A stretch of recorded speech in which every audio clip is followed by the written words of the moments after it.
मित्रों नमस्कार। जैसा कि आज सुबह मैंने अर्ज किया था, आइए अपन अपने सारे कष्ट, सारी समस्याएं भूल जाएं, सारे मुद्दे भूल जाएं, सारी उलझनों से अपने आप को मुक्त कर लें और झुनझुना बजाएं। सरकार ने हमें झुनझुना थमा दिया है, पर ये तय करना मुश्किल है कि झुनझुना हम बजा रहे हैं या सरकार ने हमें झुनझुना बना दिया है। कहीं ऐसा तो नहीं कि हम समझ रहे हैं कि हम झुनझुना बजा रहे हैं, जबकि हकीकत यह है कि सरकार हमें बजा रही है। आप बिल्कुल ठीक समझ रहे हैं, यह झुनझुना है वन नेशन वन इलेक्शन। आजकल देश में इसी की चर्चा है। और जैसा कि मैंने सुबह आपको संकेत दिया था, यदि आज तक की ओजस्वी एंकर अंजना ओम कश्यप का कहना सही है और जैसा उसने मोदी जी से बात करने के बाद जैसा उन्होंने संदेश दिया है, यदि उनका कहना सही है, तो फिर तो निष्कर्ष है कि एक आदमी यदि अपनी आदत बदल ले, अपने में सुधार ले, खुद को सुधार ले, तो सारे देश को इस झंझट से मुक्ति मिल जाएगी। लेकिन लगता है कि वो एक आदमी अपने आप को बदलने के लिए बिल्कुल भी तैयार नहीं है। इसलिए सारे देश को इस एक वन नेशन वन इलेक्शन, एक देश एक चुनाव के इस सनक में झोंक रहा है। आइए इस पर आगे बात करते हैं। नमस्कार, मैं विष्णु बैरागी। कृपा करके मेरा चैनल अवश्य सब्सक्राइब कर लीजिएगा और अपने मित्रों से भी करवाइएगा।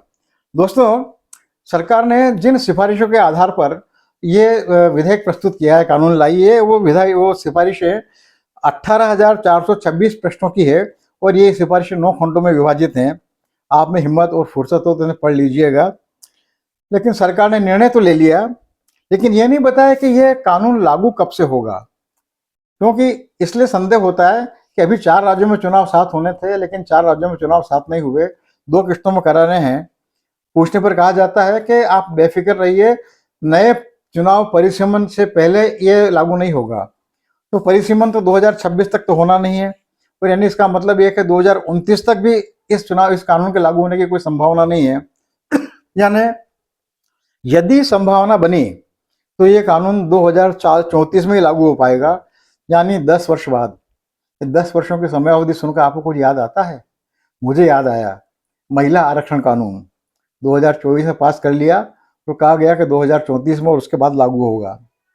गृह मंत्री शाह से जब पूछा पत्रकारों ने कि ठीक ठीक सन बताइए कि कब से लागू हो जाएगा, किस वर्ष से लोकसभा और विधानसभा के चुनाव एक साथ होने शुरू हो जाएंगे, तो जैसा कि शाह साहब की खूबी है, उन्होंने कोई सन नहीं बताया और बड़ा गोलमाल जवाब दिया कि इस सरकार के कार्यकाल में ही लागू करेंगे इसे। तो क्या हम उम्मीद करें कि 2029 के चुनाव से ये कानून लागू हो जाएगा क्या? या फिर कहीं ऐसा तो नहीं कि सरकार के इस कार्यकाल में इसे केवल पास कर देंगे और बाद में लागू करने का साल तय करेंगे? तो क्या कहीं ये ऐसा तो नहीं कि ये कानून भी महिला आरक्षण विधेयक की दशा को प्राप्त हो जाएगा? क्योंकि चुनाव 4 राज्यों के एक साथ करा नहीं पाए और झारखंड महाराष्ट्र के चुनाव की अभी तो घोषणा भी नहीं कर पाए। ऐसे मामलों में आप और हमारे पास कोई अध्ययन नहीं है, कोई आंकड़े नहीं है, कोई जानकारियां नहीं है, और हम लोग अपनी कल्पना, अपनी सुविधा से बात करते हैं। लेकिन यदि देश का सेवानिवृत्त पूर्व मुख्य चुनाव आयुक्त यदि इस बारे में कुछ बोलता है, तो उनकी बातें सारगर्भित होती हैं, तथ्य आधारित होती हैं, व्यावहारिकता के आधार पर होती हैं। उनकी बातों को खारिज नहीं किया जा सकता है। और आज बात हवाला है पूर्व मुख्य चुनाव आयुक्त डॉक्टर वाई.एस. कुरैशी का। महत्वपूर्ण और उल्लेखनीय बात यह है मित्रों के डॉक्टर वाई.एस. कुरैशी एकमात्र ऐसे पूर्व मुख्य चुनाव आयुक्त हैं जो विभिन्न मुद्दों पर खुल के अपनी राय व्यक्त करते हैं। बाकी लोग बोलते नहीं है, अपने कमरों में बंद रहते हैं। हर साल 6 महीने में चुनाव होने को लेकर आज तक की एंकर अंजना ओम कश्यप ने अपने चैनल पे एक डिबेट आयोजित की थी। उनका कहना था कि इससे आम लोगों को बड़ी असुविधा होती है। आदर्श आचार संहिता लग जाने से लोगों का काम ठप हो जाते हैं, प्रशासन जड़ हो जाता है। कहीं न कहीं चुनाव होते रहने से चुनाव प्रचार अभियान चलता रहता है और इस वजह से देश के नीति निर्धारक लोग जनता के काम करने के बजाय इस चुनाव प्रचार अभियान में व्यस्त हो जाते हैं। आज तक की इस डिबेट में कुरैशी जी के अलावा भाजपा प्रवक्ता सुधांशु त्रिवेदी, लोक शक्ति जनपार्टी रामविलास के प्रवक्ता अरविंद वाजपेयी, कांग्रेस प्रवक्ता सुरेंद्र राजपूत, सपा प्रवक्ता अनुराग भदौरिया भाग ले रहे थे। पूरा वीडियो ये 42 मिनट 24 सेकंड का है, लेकिन आप सुनिए और इसमें आप नेताओं की टिप्पणियां मत सुनिए, केवल कुरैशी जी की टिप्पणियां सुनिए। आपको बहुत ज्ञान प्राप्ति होगी और आपके बहुत भ्रम दूर होंगे और आप वास्तविकता से परिचित हो जाएंगे। कुरैशी जी ने इस आरोप को एकदम गलत बताया कि आदर्श आचार संहिता की वजह से काम ठप होता है। उन्होंने कहा कि ये कहना एकदम गलत है कि आदर्श आचरण संहिता काम काम ठप हो जाते हैं। आदर्श आचरण संहिता को बदनाम मत कीजिए, संहिता को उठाकर देखिए, पढ़िए, उसमें साफ साफ लिखा है कि चुनाव घोषित हो जाने के बाद आप कोई नई स्कीम नहीं ला सकते, बाकी सारे काम तो आप कर सकते हैं, सारे काम चल सकते हैं। और फिर वो तंज कसते हैं, आप 4 साल 11 महीने तो सरकार में रहते हैं, पावर में रहते हैं, और इलेक्शन से ठीक 2 हफ्ते पहले कोई नई स्कीम सोचते हैं, और फिर बाद में इलेक्शन कमीशन को कोसते हैं कि इलेक्शन कमीशन की वजह से काम ठप हो जाता है। कोई काम ठप नहीं होता है, कुरैशी जी कहते हैं, ये सरासर गलत है। और दूसरी बात, अंजना ओम कश्यप से कहते हैं, दूसरी बात ये, आप नोएडा में रहती हैं या दिल्ली में रहती हैं, गाजियाबाद में इलेक्शन हो रहा है या सोनीपत में इलेक्शन हो रहा है, आपको कोई फर्क पड़ता है? किसी को फर्क नहीं पड़ता, सिर्फ इलेक्शन कमीशन व्यस्त हो जाता है।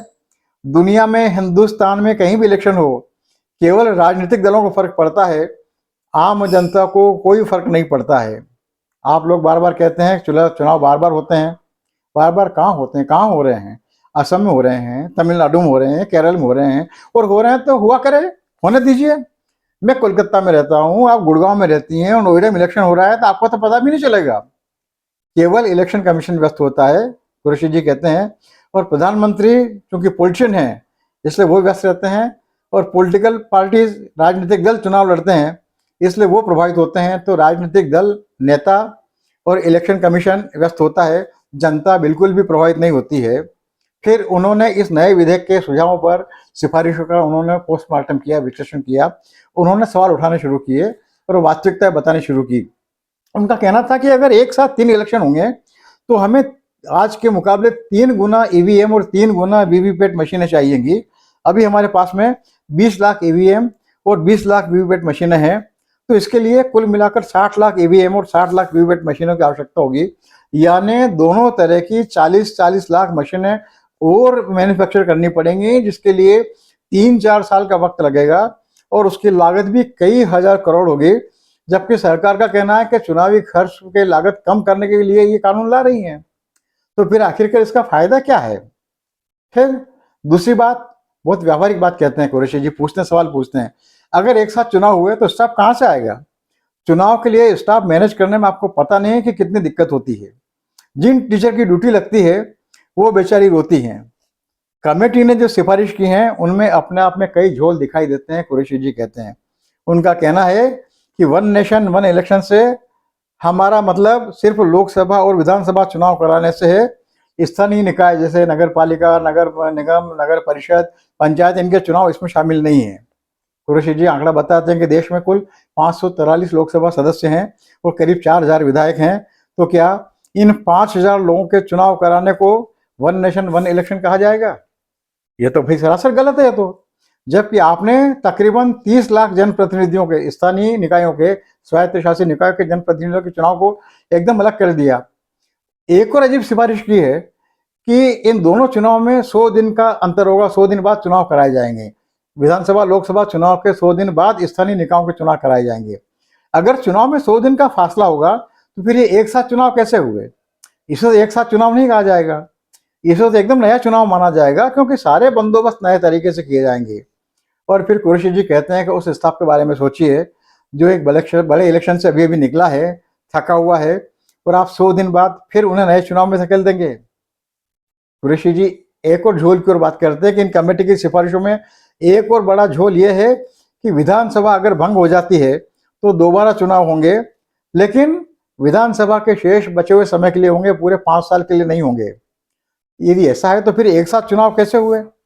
विधानसभा के लिए जब चुनाव होते हैं तो 5 साल के लिए खर्चा होता है चुनाव में, और बचे हुए समय के लिए होता है 1 साल या 2 साल के लिए, तो भी उतना ही खर्च होता है। तो निष्कर्ष पे पहुंचते हैं कुरैशी जी, साफ साफ कहते हैं 2 टूक शब्दों में, इसलिए इसके नुकसान ज्यादा हैं, फायदे कम। और फिर आगे एक और बात कहते हैं कि इन प्रस्तावों में निष्ठा की कमी, लेक ऑफ सिंसियरिटी है, जिसे मैं कहता हूं कि नियत साफ नहीं है।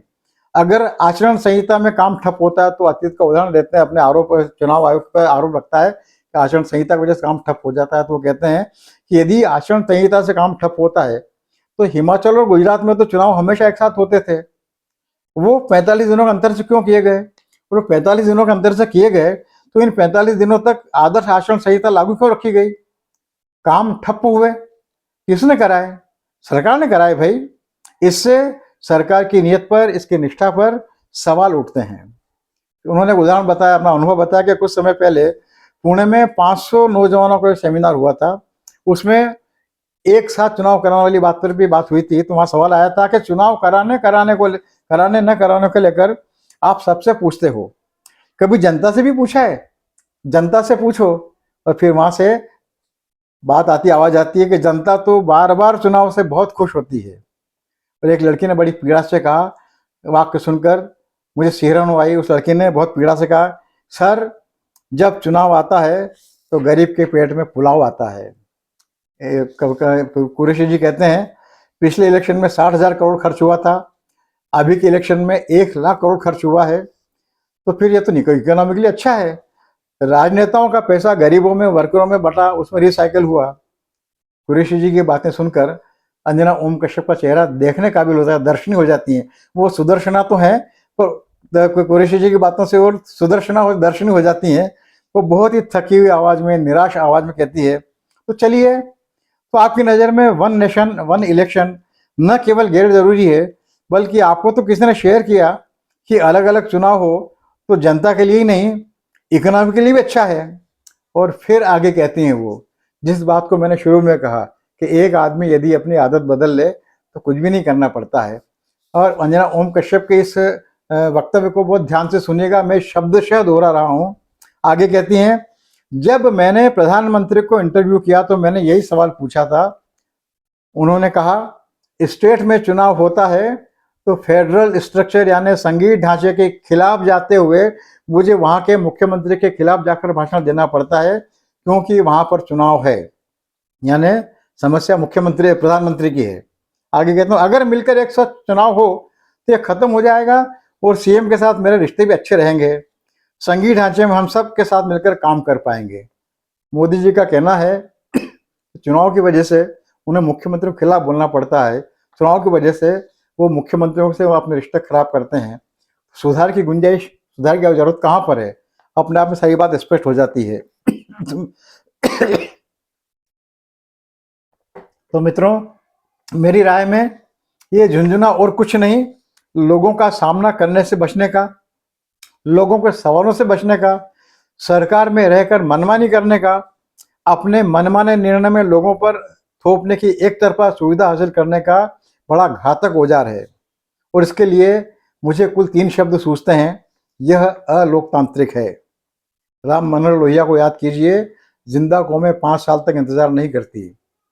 ये विधेयक, ये कानून एक जिंदा कौम को मुर्दा कौम में बदल देने का बहुत ही घिनौना और दुराशयता वाला षड्यंत्र है, जिससे इस देश को बचाया जाना चाहिए।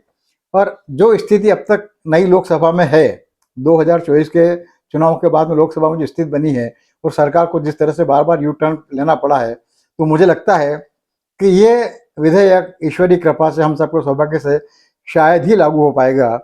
क्योंकि वैसे भी मेरा मानना है कि बदनीति से लिए गए काम, शुरू किए गए काम कभी मुकाम पे नहीं पहुंचते हैं। तो मुझे लगता है कि दुराशयता और बदनीति से लाया गया ये विधेयक अपने मुकाम पर नहीं पहुंचेगा और ईश्वरी कृपा हम सब पे बनी रहेगी, हमारा लोकतंत्र सुरक्षित रहेगा और हम सब लोग 5 बरस तक नेताओं की और सरकार की मनमानियां झेलने को अभिशप्त नहीं रहेंगे। बहुत बहुत धन्यवाद, नमस्कार। मेरा चैनल अवश्य सब्सक्राइब कर लीजिएगा और अपने मित्रों से भी करवाइएगा।